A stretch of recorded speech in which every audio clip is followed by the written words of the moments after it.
Magandang gabi sa ating lahat. Mga kapatid, napakahalaga na tayo ay magsimula sa salita ng Panginoon sa ating mga gawain. At dapat lamang na tayo gabayan ng kanyang liwanag. At hindi tayo makakaparoon sa ating paruroonan kung tayo'y magtitiwala lamang sa ating mga sariling lakas at karunungan at kakayanan. Mas maganda at mas mabuti na tayo po ay magpa sa ilalim sa liwanag ng kanyang salita. Ngayong gabi tayo po ay magbubulay-bulay ng salita ng Panginoon na aking pinamagatang kapayapaan sa gitna ng pag-aalala. Kapayapaan sa gitna ng pag-aalala, marahil tayo po ay punong-puno ng mga alalahanin at tayo nababalisa. Pakinggan natin ang salita ng Panginoon upang tayo makapanalangin ngayong gabi nang naayon sa kanyang kalooban. Ganito ang sabi sa Philippians chapter 4 verse 6 to 7. Philippians chapter 4 verse 6 to 7. Ganito ang sabi: Huwag kayong mabalisa sa anumang bagay, kundi sa lahat ng mga bagay sa pamamagitan ng panalangin at pagsamo na may pagpapasalamat ay ipaalam ninyo ang inyong mga kahilingan sa Diyos. At ang kapayapaan ng Diyos na hindi maabot ng pag-iisip ang mag-iingat ng inyong mga puso at mga pag-iisip kay Kristo Jesus. Itong salita ng Panginoon at ang Diyos ang magpala sa pagkakabasa ng kanyang salita. Tayo manalangin. Salamat po, Panginoon, sa inyong mga salita na patuloy pong magbibigay liwanag sa aming landas tungo sa iyo pong kalooban. Pagpalain niyo po ang aming pag-aaral ngayong gabi. Ito ang aming dalangin sa pangalan ng Panginoong Hesus. Amen. Batid natin na itong aklat po ng Philippians, si Pablo ay nakakulong dito. At kung makikita natin ang buhay ni Pablo ayon sa kanyang pagkakasulat dito sa Philippians, si Pablo po ay wala pong alalahanin bagamat siya nakakulong. Bagkus, siya ngayon ang nagtuturo sa atin o sa mga Kristiyano sa Philippians kung paano harapin ang mga alalahanin sa buhay. Paano harapin ang mga pag-aalala, kabalisahan sa buhay. At dito nga sa ating binasa mga talata, mayroong 4 na susing panalangin sa pagharap natin sa mga alalahanin sa buhay. Una, mapapansin natin sa Philippians chapter 4 verse 6, ganito ang pagkakasabi: huwag kayong mabalisa sa anumang bagay. Ano pong ipinapakita rito? Ang sinasabi rito, may utos, umiwas sa kabalisahan. Iwasan ang kabalisahan. Ito yung susing panalangin. Ang susing panalangin dito ay ang pagsunod sa utos. Kapag utos ang ating naririnig, ito'y napakalagang dapat nating sundin at huwag natin itong pabayaan lamang. Sapagkat utos, katungkulan nating sumunod. At ang utos dito, huwag mabalisa. Sapagkat kapag ikay nabalisa, tiyak na ikay madadaig. Ikay maguguluhan dito. Kaya ang utos dito ay umiwas. Ibig sabihin, maging matatag tayo tulad ng isang bangkang nakaangkla sa tabing dagat. Kapag may unos, ito'y tinataboy-taboy ng mga alon. Grabe talaga ang alon at halos pinalilipad nila ang bangka, nalalagyan ng tubig ang bangka. Ngunit dahil ito'y may angkla, hindi ito natitilapon, hindi ito naguguluhan. So ang tanong natin dito mga kapatid, anong alon ng kabalisahan ang nagtataboy sa iyo ngayon? Na tumatama sa iyo ngayon na nakapagbibigay sa iyo ng takot, kabalisahan at kawalang pag-asa. Ang susi, magtiwala ka sa utos.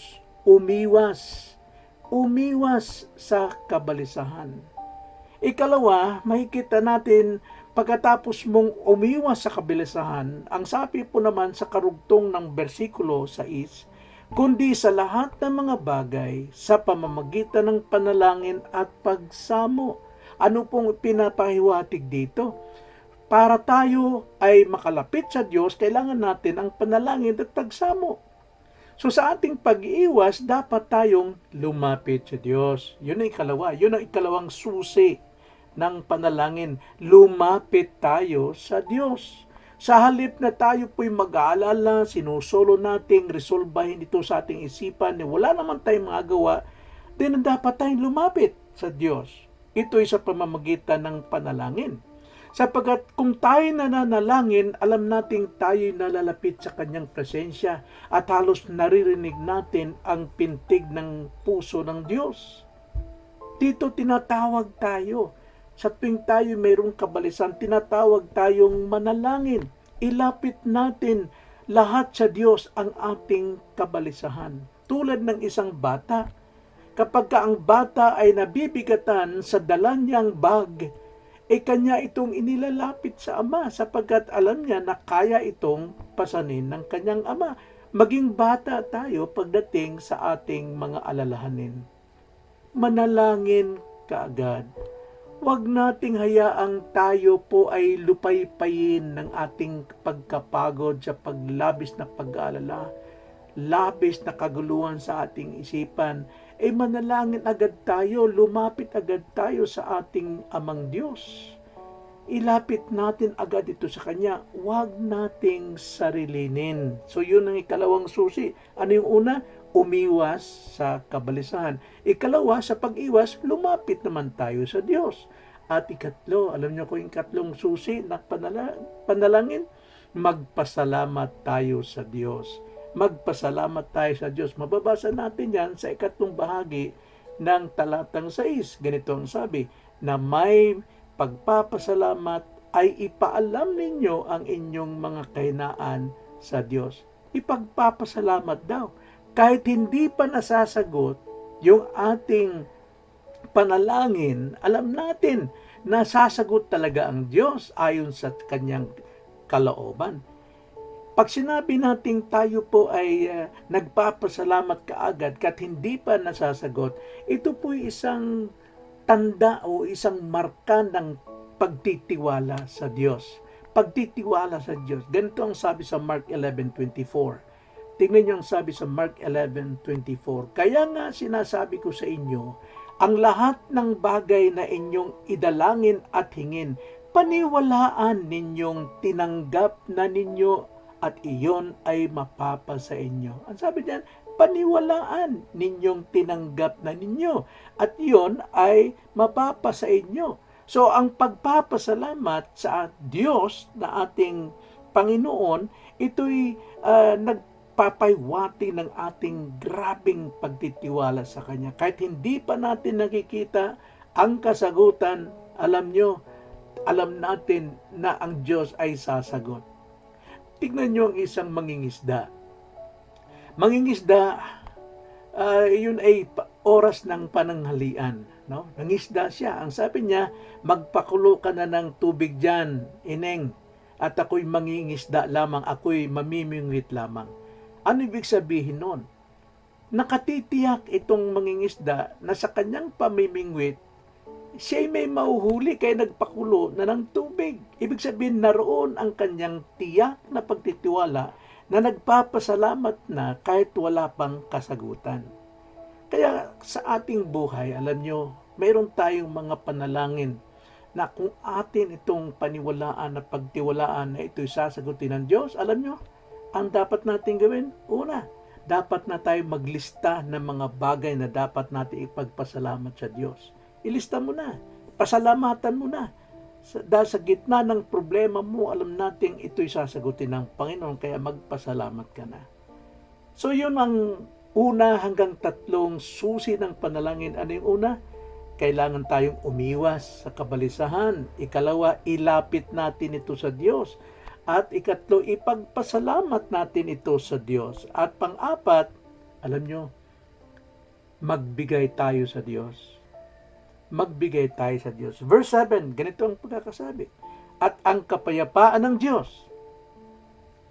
Ibig sabihin, ang kapayapaan ng Diyos darating sa atin na hindi maabot ang pag-iisip, ang mag-iingat ng inyong mga puso at mga pag-iisip kay Kristo Jesus.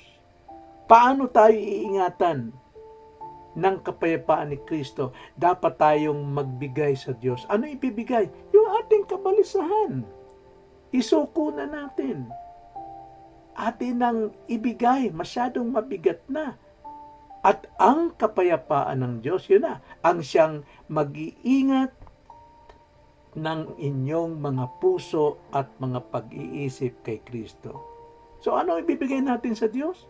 Yung ating worries, yung ating kabalisan. Hanggat hindi natin binabakante ating mga kamay, punong-puno ng pagkabalisa yung kamay natin. At pag hindi natin binitiwan at binigay sa Diyos, hindi tayo makakatanggap mula sa Diyos. Makakatanggap lamang tayo kung bibitiwan natin at ipasa natin sa Kanya ang ating mga kabigatan. Kaya dito po, napakalaga po talaga ang prinsipyo ng pagbibigay. Ang sabi nga ng Panginoon sa Luke 6:38, ganito po ang pagkakasabi sa Lucas 6:38, magbigay kayo at yun ay ibibigay sa inyo. Hustong takal, siniksik, niliglig, at umaapaw ang ilalagay nila sa iyong kandungan, sapagkat sa panukat na inyong ipinanukat, ay doon din kayo susukatin. Kaya ang sabi nga sa English, give and it will be given to you. Kaya nga sa ating buhay, manalangin hindi lang para mawala ang problema, kundi para manatili ang kapayapaan ng Diyos.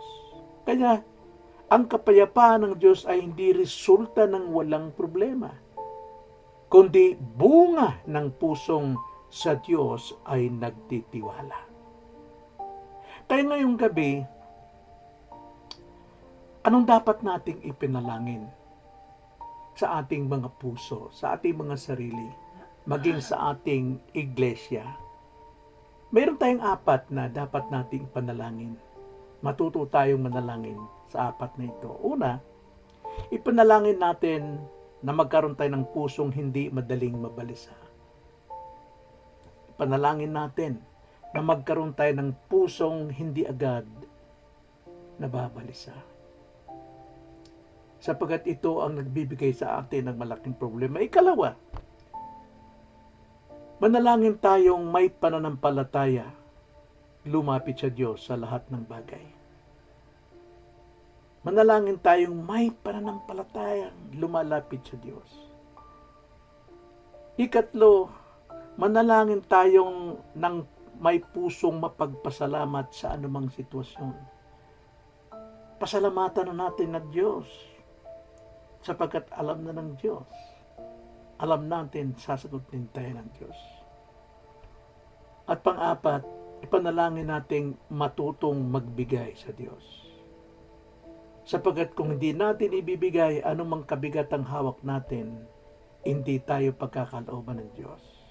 Matutong magbigay sa Diyos upang matuto tayong tumanggap mula sa Diyos. Tayo manalangin. Salamat po, Ama, sa iyong mga salita na may pagpalain niyo po ito sa aming mga buhay, hindi lamang namin napakinggan, kundi ito'y aming sampalatayanan at higit sa lahat, isa buhay sa aming buhay. In Jesus' name, Amen.